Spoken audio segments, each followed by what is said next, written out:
یہ جو صبر ہوتا ہے نا اور جو برداشت ہوتی ہے، یہ اتنی خوبصورت چیز ہے جو اللہ اپنے بندے کو عطا کرتا ہے۔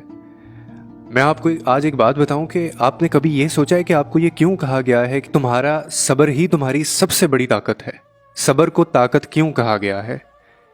ہم کیا کرتے ہیں کہ جب ہمارے اوپر کوئی مشکل آتی ہے اور ہمیں یہ موقع ملتا ہے کہ ہم صبر کریں یا اس کی حکمت کو ہم سمجھیں، ہم کیا کرتے ہیں، ہم الٹا مایوس ہوتے ہیں اور مایوس ہو کے ہم چلنا ہی چھوڑ دیتے ہیں، صرف اس لیے کہ ہمیں ہماری منزل کا نہیں پتہ۔ اور یہ کتنا اٹ از سو انفیئر کہ آپ اس وجہ سے چلنا ہی چھوڑ دیں، اس وجہ سے آپ مایوس ہو کے آپ چلنا چھوڑ دیں کہ آپ کو منزل کا ہی نہیں پتہ کہ آپ کی منزل کون سی ہے یا پھر آپ کے لیے کیا بہتر ہے کیا نہیں بہتر ہے۔ جس چیز کا آپ کو نہیں پتہ، اس کا مطلب جانتے ہیں آپ کیا ہوتا ہے؟ اس کا مطلب یہ ہے کہ اس چیز کا آپ کے خدا کو پتہ ہے۔ جو آپ نہیں جانتے، جو آپ نہیں دیکھ سکتے، جس چیز کا اندازہ آپ نہیں لگا سکتے، اس کا مطلب ہے کہ خدا اللہ اس چیز کو جانتا ہے۔ تو وہ چیز کیسے غلط ہو سکتی ہے جو اللہ جانتا ہو اور وہ آپ کے طریقے سے نہ ہو رہی ہو، وہ اپنے طریقے سے اس کو کرنا چاہ رہا ہو؟ یہ کتنی خوبصورت بات ہے اگر ہم سمجھیں۔ ہم الٹا کیا کرتے ہیں، ہم مایوس ہوتے ہیں، ہم چلنا چھوڑ دیتے ہیں۔ آپ یہ شکر کریں کہ اللہ تعالیٰ ہماری یہ جو بیوقوفیاں ہوتی ہیں نا، ان کی سزا ہمیں فوراً نہیں دیتا۔ میں نے ایسے ایسے لوگ دیکھے ہیں جن کی جب دعائیں قبول نہیں ہو رہی ہوتی نا، وہ ہاتھ اٹھانا ہی بند کر دیتے ہیں۔ یعنی جن سے وہ رابطہ کرنا چاہ رہے ہوتے ہیں اللہ تعالیٰ کے تھرو، ان سے ان کا رابطہ نہیں ہو رہا ہوتا، تو اس کا یہ مطلب تھوڑی ہے کہ آپ اپنے خدا سے رابطہ توڑ دیں، آپ اس کے سامنے جانا ہی چھوڑ دیں، آپ دعا میں ہاتھ اٹھانا ہی چھوڑ دیں، آپ اس سے مانگنا ہی چھوڑ دیں۔ یہ تو بہت بڑا گناہ ہے جو آپ کرتے ہیں۔ تو پھر وہ بات ٹھیک کی ہے نا جس نے بھی کی ہے کہ امید انہی لوگوں کے لیے ہے جو یقین رکھتے ہیں، اور مایوسی ان لوگوں کے لیے ہے جو انتظار نہیں کرتے۔ تو پھر اس کا مطلب ہے آپ کو ٹھیک ملی یہ چیز۔ آپ کو امید بھی کیوں ملے جب آپ کو خدا کی ذات پہ یقین ہی نہیں ہے، جب آپ کو یہ پتہ ہی نہیں ہے کہ جو ہو رہا ہے آپ کی بہتری کے لیے ہو رہا ہے، اور ہر نقصان جو ہے وہ آپ کا نقصان نہیں ہوتا؟ تو اس کا مطلب ہے پھر آپ کو وہ امید بھی کیوں دلائے؟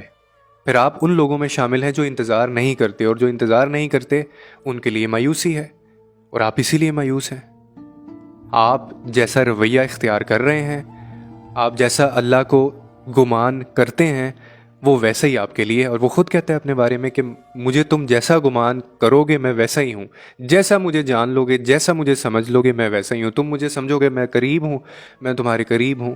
تم مجھے سمجھو گے کہ میں 100 پردوں کے بیچ میں ہوں اور پتہ نہیں کتنے آسمانوں کے اوپر رہتا ہوں، اور اس کے بعد جا کے تم مجھ تک پہنچو گے تو پھر سمجھ لو میں تمہارے لیے دور ہوں۔ اللہ نے اتنی بڑی ہمیں طاقت دی ہوئی ہے نا، اللہ نے اپنے بندے کو اتنی بڑی طاقت سے نوازا ہے، اور وہ طاقت کون سی ہے؟ دعا اور صبر کی طاقت۔ آپ کو اندازہ ہی نہیں ہے کہ آپ دعا اور صبر سے آپ ان مقامات تک پہنچ سکتے ہیں جہاں تک جانے کا آپ زندگی میں کبھی گمان تک نہیں کر سکتے۔ یہ صبر آپ کو وہاں تک پہنچائے گا، یہ دعا آپ کو وہاں تک پہنچائے گی۔ ساری طاقت کو تو اللہ نے آپ کے ہاتھ میں دی ہوئی ہے۔ ہمارے پاس یہ اختیار ہے کہ ہم اللہ سے مانگیں، لیکن ہاں تڑپ کتنی ہے، آپ کو وہ چیز چاہیے کتنی، یہ اب آپ کے گڑ گڑانے پہ، آپ کے مانگنے پہ ڈیپینڈ کرتا ہے۔ بس آپ کو یہ چیز جاننی ہے، سمجھنی ہے، اور آپ کا یہ یقین ہونا چاہیے کہ اللہ رب العزت کوئی بھی چیز خالی نہیں رکھتا۔ جو چیز آپ کی زندگی میں خالی ہوگی اس کو بھرا جائے گا، اور بہتر طریقے سے، احسن طریقے سے اس کو بھرا جائے گا، کیونکہ وہ بہتر جانتا ہے کہ آپ کے لیے کیا ٹھیک ہے۔ صرف اس وجہ سے کہ آپ کو منزل کا نہیں پتہ، آپ کو نظر نہیں آ رہی، آپ کے سامنے پکچر کلیئر نہیں ہے، آپ سٹرگل کر رہے ہیں، صرف اس وجہ سے دعائیں مانگنا چھوڑ دینا، مایوس ہو جانا، یا پھر چلنا چھوڑ دینا، یہ بہت غلط بات ہوتی ہے۔ اور جو لوگ ایسا کرتے ہیں ان کے لیے پھر مایوسی ہی ہے۔ ان کو امید نہیں دلائی جاتی، ان کو امید نہیں ملتی۔ امید صرف ان کے لیے ہے جو یقین والے ہیں، جو اللہ پہ بھروسہ کرتے ہیں، جو صبر کرتے ہیں اور انتظار کرتے ہیں۔